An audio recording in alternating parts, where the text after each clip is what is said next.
5월 15일 월요일. 계획을 세웠나요?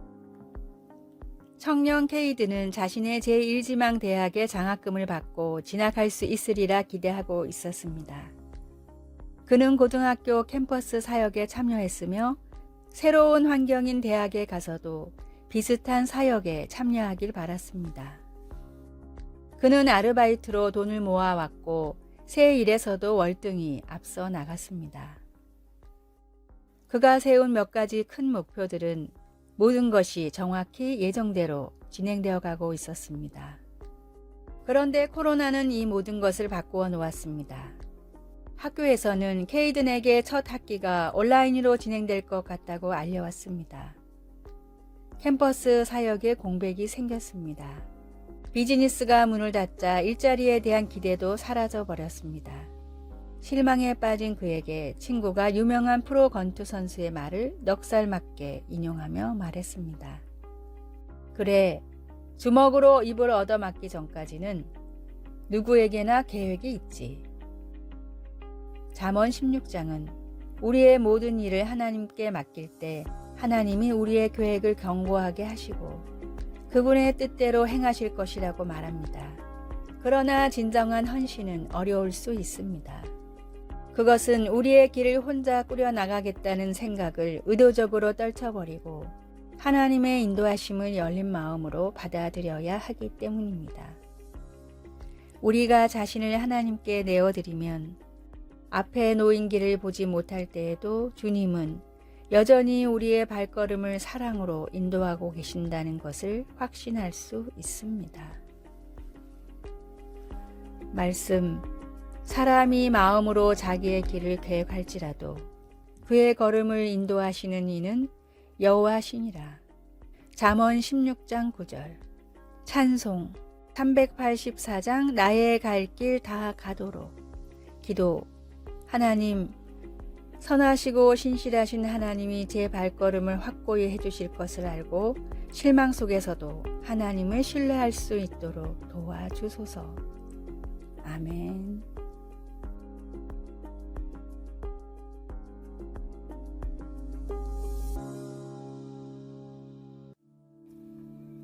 (5월 16일) 화요일. 길이 있는 곳. 미국의 저명한 정신과 의사의 베스트셀러인 아직도 가야 할 길의 저자 스콧 팩은 중학교 때 정신적으로 심각한 방황을 했습니다. 삶의 의미를 찾지 못해서 자살을 준비하던 팩은 모든 준비를 갖춰놓고 마지막으로 학교 선생님을 찾아가 상담을 했습니다. 첫 번째로 찾아간 담임 선생님과 두 번째로 찾아간 교장 선생님은 팩의 고민을 귀담아 듣지 않고 오히려 먹고 살만하니 배부른 소리를 한다며 혼을 냈습니다. 마음에 큰 상처를 받은 팩은 마지막으로 학교에서 천재로 유명한 수학 선생님을 찾아가 속마음을 털어놨습니다. 수학 선생님은 팩의 고민을 진지하게 들어준 뒤 다음과 같이 말했습니다. 내가 너무 힘든 상황이라는 것은 정말 잘 알겠어. 하지만 내가 감히 조언을 할 수 있는 일은 아닌 것 같구나. 앞으로 어떻게 해야 할지 함께 생각해 보는 것은 어떨까? 아무런 내용도 없는 조언이었지만 팩에게는 선생님의 이 말이 너무 큰 도움이 되었습니다. 이후 사람의 정신을 공부하며 의사가 된 팩은 계속해서 세상의 다양한 종교를 탐구하다 주님을 만나 그리스도인이 되었고 자신이 얻은 깨달음과 평안을 책으로 펴내 사람들에게 전하며 살아가고 있습니다. 세상에는 많은 길이 있으나 답이 없고 성경에는 오직 한 길만이 있으나 유일한 진리입니다. 혼란한 세상 가운데 모든 문제의 해답을 주시는 예수 그리스도라는 길을 따라 걸어가십시오. 오늘의 말씀. 즐거워하는 자들로 함께 즐거워하고 우는 자들로 함께 울라. 로마서 12장 15절. 오늘의 찬송 201장 참사람 되신 말씀. 오늘의 만나 세상 가운데 모든 문제의 해답을 주시는 주님을 따라 가게 하소서. 내가 주님께 얻은 깨달음과 평안을 사람들에게 전하며 살아갑시다.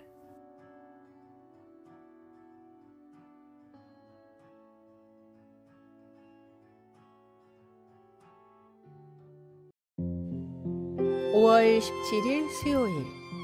중립으로 바꾸라. 세차장에서 한 남자가 한 가지 일을 수행하고 있었습니다. 그는 트럭 뒤쪽으로 성큼성큼 걸어가 막강한 힘에 세차용 솔이 걸리지 않도록 차에 부착된 견인용 고리를 제거했습니다. 종업원에게 돈을 지불한 다음 그는 자동으로 움직이는 세차장 트랙에 트럭을 올려놓았는데 기어가 주행 상태로 있었습니다. 종업원이 외쳤습니다. 기어를 중립에 놓으세요. 중립에. 하지만 트럭에 창문이 올라가 있어서 그는 듣지 못했습니다. 그는 4초 만에 세차장을 빠져나왔는데 트럭은 거의 물에 젖지 않았습니다. 엘리야도 임무를 수행하고 있었습니다. 그는 큰 일들을 통해 하나님을 섬기느라 바빴습니다. 그는 방금 초자연적인 대결을 통해 바알의 선지자들을 물리쳤고 그로 인해 기운이 다 소진해 버렸습니다. 그에게는 중립 기어에 있는 것 같은 시간이 필요했습니다. 하나님은 오래전에 모세에게 나타나셨던 호렙산으로 엘리야를 부르시고 다시 한번 그 산을 흔드셨습니다. 그러나 하나님은 바위를 부수는 바람이나 지진, 맹렬한 불 속에 계시지 않고 대신 부드러운 속삭임으로 엘리야에게 다가오셨습니다. 엘리야가 듣고 겉옷으로 얼굴을 가리고 나가 하나님을 만났습니다. 우리도 모두 임무를 수행하고 있습니다. 우리는 우리 구주를 위해 큰 일을 하려고 삶의 기여를 주행 상태에 놓습니다. 그러나 우리가 한 번도 중립 상태로 바꾸지 않는다면 삶을 무심결에 지나치고 성령님의 부어주심을 놓칠 수 있습니다. 가끔씩 삶을 중립에 놓으십시오. 말씀. 지진 후에 불이 있으나 불 가운데에도 여호와께서 계시지 아니하더니 불 후에 세미한 소리가 있는지라. 열왕기상 19장 12절. 찬송. 540장. 주의 음성을 내가 들으니. 기도.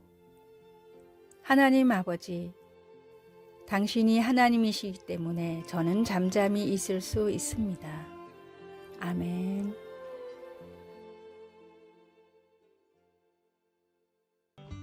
(5월 18일) 목요일. 종이를 채워봅시다. 국내의 한 교회에서 있었던 일입니다. 학생부 부장을 맡고 있던 장로님에게 한 학생이 개인 면담을 요청했습니다. 평소 믿음 생활을 열심히 하고 평판도 아주 좋은 학생이었습니다. 그런데 그 학생이 앉자마자 대뜸 자신이 이단에 빠졌다고 고백했습니다. 학생이 면담을 요청한 이유는 평소 존경하는 장로님에게 포교를 하고 싶어서였습니다. 어안이 벙벙해진 장로님은 하도 어이가 없어 종이와 펜을 건네며 지금 믿고 있는 이단이 왜 진리이며 무엇이 좋은지 쓰라고 했습니다. 학생은 앉은 자리에서 순식간에 일목요연하게 그 이유에 대해 4장이나 적었습니다. 이 모습을 본 장로님은 더욱 놀랐습니다. 학생을 타일러 일단 집으로 보내고 자신도 종이에 예수님이 어떤 분이고 왜 믿어야 하는지에 대해서 적었습니다. 그런데 한 장을 채우기가 버거웠습니다. 장로님은 확고한 진리를 믿고 있다는 안도감에 안일한 신앙생활을 하고 있음을 깨닫고는 크게 회개한 뒤 전에 없는 열과 성을 다해 다시 학생들을 가르치기 시작했습니다. 진리를 알고 생명의 말씀을 믿는 사람은 뜨거운 열정을 품고 말씀을 실천해야 합니다. 우리의 삶은 아는 만큼 실천하는 신앙입니까? 머리만 커지고 말만 많아지는 헛똑똑이 신앙은 아닌지 점검해야 합니다. 내가 정말로 하나님을 믿고 있는지, 얼마만큼 그 말씀을 실천하며 순종하고 있는지 돌아보았으면 합니다. 오늘의 말씀. 우리가 다 그의 충만한 데서 받으니 은혜 위에 은혜로라. 요한복음 1장 16절. 오늘의 찬송. 322장 세상의 헛된 신을 버리고. 오늘의 만나. 진리인 생명의 말씀을 열정을 품고 실천하며 살게 하소서.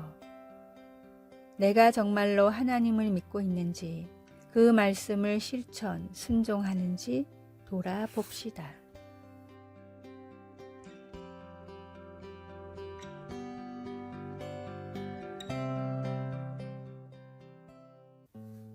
(5월 19일) 금요일. 은밀히 베푸는 자. 상위 용사인 크리스토퍼에게는 일상의 활동들이 점점 더 버거워지고 시간도 더 오래 걸리고 통증도 늘어가기만 했습니다. 그럼에도 그는 최선을 다해 아내와 아이를 돌보았습니다. 지나가는 사람들은 매주 그가 손으로 미는 제초기로 잔디를 깎는 모습을 보곤 했습니다. 어느 날 크리스토퍼는 익명의 기부자에게서 한 장의 편지와 함께 타고 다니는 비싼 잔디 깎는 기계를 받았습니다.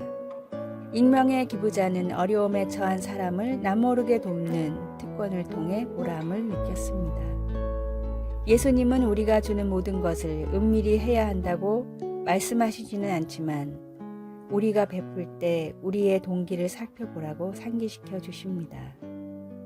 그리고 구제할 때 외식하는 자가 사람에게서 영광을 받으려고 회당과 거리에서 하는 것 같이 너희 앞에 나팔을 불지 마라 고도 하셨습니다.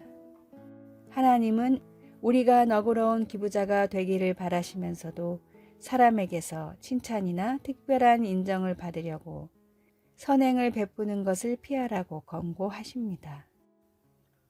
우리에게 있는 모든 것이 하나님으로부터 오는 것임을 깨달을 때 우리는 자신의 등을 쓰다듬거나 타인의 칭찬을 얻으려 하지 않는 은밀히 베푸는 자가 될 수 있습니다.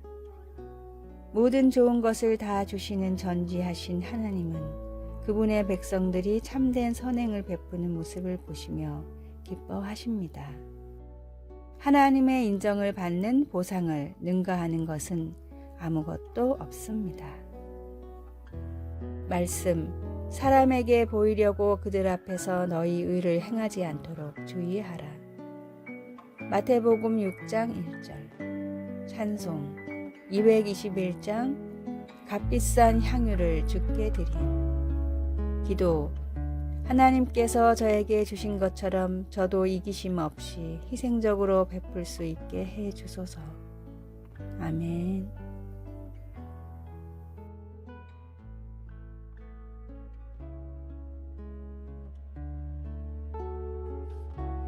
아래의 빨간색 글자 구독을 누르시어 더 많은 전도의 열매를 맺으시기를 기도합니다.